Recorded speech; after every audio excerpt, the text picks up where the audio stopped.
जय माता दी सभी को। शिव काली समाज चैनल पर आप सभी का स्वागत है। आज हम चर्चा करेंगे सवारी के वचन झूठे क्यों हो जाते हैं, इससे संबंधित। सवारी वाले बच्चों के साथ ज़्यादातर यह परेशानी देखने को मिलती है कि सवारी के वचन पहले सत्य होते थे, परंतु अब सत्य नहीं होते हैं। वचन झूठे पड़ जाते हैं सवारी के। क्या कारण है, क्या रहस्य है इसका? इससे संबंधित बच्चे मुझसे व्हाट्सएप पर या तो दरबार में आकर अक्सर पूछते ही रहते हैं। तो आज हम इसी महत्वपूर्ण विषय पर चर्चा करने वाले हैं। पर इससे पहले हम अपने विषय को आगे बढ़ाएं, आपसे निवेदन है कि मेरे चैनल पर नए हैं तो चैनल को सब्सक्राइब अवश्य करें। मुझे मेरे अदर इंटरनेट सोर्सेज पर भी फॉलो करें। जो बच्चे मुझसे पर्सनली बात करना चाहते हैं अपनी आध्यात्मिक परेशानियों से या घर की परेशानियों से संबंधित, तो वो QR कोड से 251 रुपये पे करके मुझे मेरे व्हाट्सएप नंबर 8800707049 पर स्क्रीनशॉट सेंड करें और उन बच्चों से दोपहर में 2 से 4 के बीच में बात कर ली जाएगी। पर ध्यान ये रखना है कि ये पूछा नहीं होगी, ये मुझसे पर्सनली बात होगी बच्चों की। आइए अब चर्चा करें अपने विषय से संबंधित कि क्यों सवारी के वचन अब सत्य नहीं होते हैं, जबकि पहले सवारी सत्य वचन करती थी। ऐसा क्यों हो रहा है? कुछ बच्चे बोलते हैं कि पहले सवारी आती थी, अब सवारी का बंधन हो गया है। सवारी हमारे शीश से उतार ली गई है किसी भगत तांत्रिक द्वारा। तो ऐसा क्यों है? जैसा कि आज भी मुझे 2-3 बच्चे मिलने के लिए आए थे, तो उन बच्चों से भी आज इसी तरह की बात हुई। तो पता लगा कि इसी टॉपिक पर हमें चर्चा करनी चाहिए।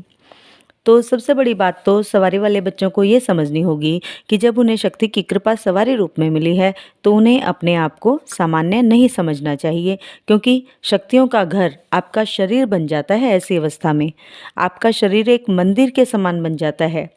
सवारी वाले व्यक्तियों के लिए आचार विचार व्यवहार नियम सब अलग हो जाते हैं। उनका परिवेश ही एकदम अलग हो जाता है। अगर आप कहते हैं कि आपकी सवारी का बंधन हो गया है, तो ये आसान बात नहीं है बच्चों।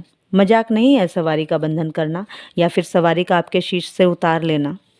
अगर फिर भी लोग बोलते हैं कि सवारी का बंधन हुआ है, सवारी उतार ली गई है हमारी, तो मैं ये कहती हूँ कि वो सवारी का उतारना या सवारी का बंधन होना स्वयं आपकी अपनी ही गलती के कारण संभव हुआ है।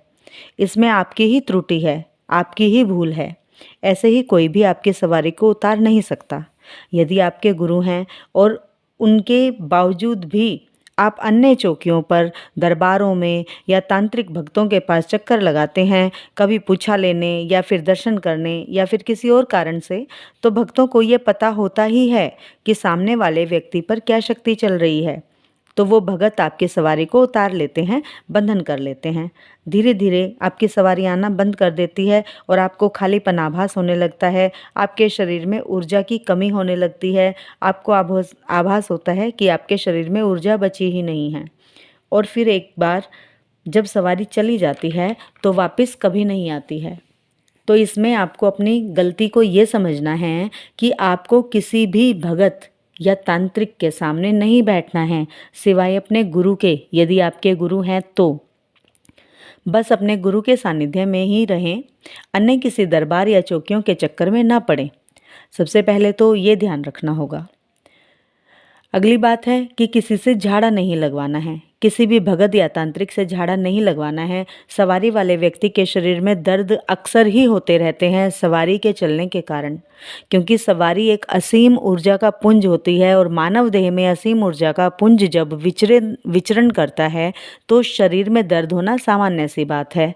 और इसी दर्द के चक्कर में वो कहीं भी बैठ जाते हैं झाड़ा लगवाने के लिए, और झाड़े से ही वो भगत या तांत्रिक शक्ति को उतार लेते हैं और नकारात्मक शक्ति को बैठा देते हैं आपके शरीर में, या तो शक्ति को उतार के आपके शरीर को खाली कर देते हैं। और फिर उसके परिणाम स्वरूप आपके घर में दिक्कतें आने लगती हैं, परेशानियां बढ़ने लगती हैं आपके घर में, घर से बरकत चली जाती है, कलह क्लेश घर में रहने लगते हैं, बीमारियां आने लगती हैं आपके घर में। ये सब होता है हमारी ही गलती के कारण। किसने कहा था कि आप किसी भी भगत तांत्रिक के पास जाएं केवल झाड़ा लगवाने, पूछा लेने, जबकि आपके गुरु हैं? यदि आपके गुरु भी नहीं हैं तब भी मैं सवारी वाले सभी बच्चों को सलाह देती हूँ कि जगह जगह अपनी शक्ति का प्रदर्शन ना करें, क्योंकि आज के इस युग में अच्छे संत भगत बहुत ही कम मिलेंगे जो कि आपका सही मार्गदर्शन करेंगे। ज़्यादातर लोग इस अध्यात्म में भी अपने फ़ायदे के लिए ही बैठे हैं। उन्हें दूसरे के सुख और दुख से कोई मतलब नहीं है। तो जिन बच्चों को भगवती की सवारी आती है वो अपने आप को कम ना आंकें।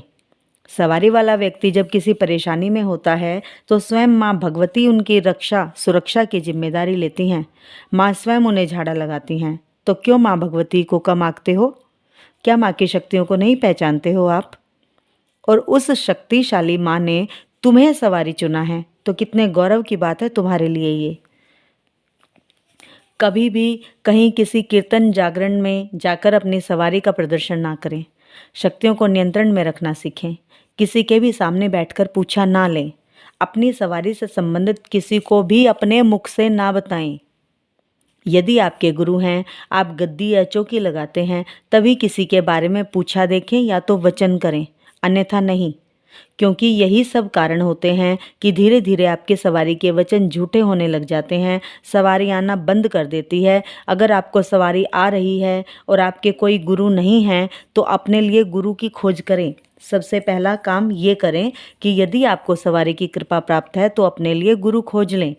गुरु द्वारा खुद को और अपनी शक्ति को रक्षित करें, शक्ति अर्जित करें, ज्ञान और पार्जन करें गुरु के मार्गदर्शन में।